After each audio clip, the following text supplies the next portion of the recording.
গতবারের champion Argentina এবার ৩-০তে আলজেরিয়াকে হারিয়ে ওয়ার্ল্ড কাপ যাত্রা শুরু করেছিল, যেখানে কিনা মেসি একাই হ্যাট্রিক করেছিল। কিন্তু এই জয়ের পরেও আর্জেন্টিনা দলে কিন্তু কিছুটা অস্বস্তি আছে, কারণ আর্জেন্টিনার ডিফেন্স লাইনে কয়েকজন ইম্পর্টেন্ট প্লেয়ার ইনজুরিতে আছে। প্রথম ম্যাচে কিন্তু খেলতে পারেনি ফার্স্ট চয়েস ৩জন প্লেয়ার। রাইট ব্যাকে মলিনা, লেফট ব্যাকে তাগলিয়াফিকো আর সেন্টার ব্যাকে অভিজ্ঞ ওটামেন্ডি। এই ৩জন প্লেয়ার কিন্তু এখনও ফিট নেই, যার জন্য প্রথম ম্যাচে এদেরকে নামাতে পারেনি আর্জেন্টিনা কোচ স্কোলানি। গ্রুপ পর্বে হয়তো আর্জেন্টিনা খুব সহজেই চ্যাম্পিয়ন হয়ে নকআউটে পৌঁছবে, কিন্তু নকআউটে ৩২ রাউন্ড থেকেই কিন্তু প্রত্যেকটা অপোনেন্ট পড়বে শক্তিশালী।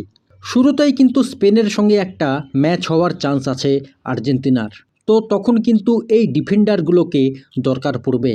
বিশেষ করে মলিনা আর ওটামেন্ডিকে খুবই দরকার আর্জেন্টিনার এই দলটাতে, কারণ মলিনা এমন একজন প্লেয়ার যে কিনা খুব ভালো ওভারল্যাপে উঠে, ভালো ক্রস করে, এমনকি নিজেও গোলে শট নেয়।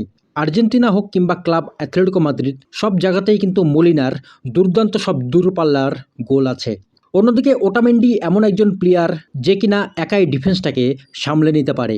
ওটামেন্ডি কিন্তু আর্জেন্টিনা এই দলটার হয়ে প্রায় ১ যুগেরও বেশি খেলছে, আর সব থেকে সিনিয়র প্লেয়ারদের মধ্যে একজন।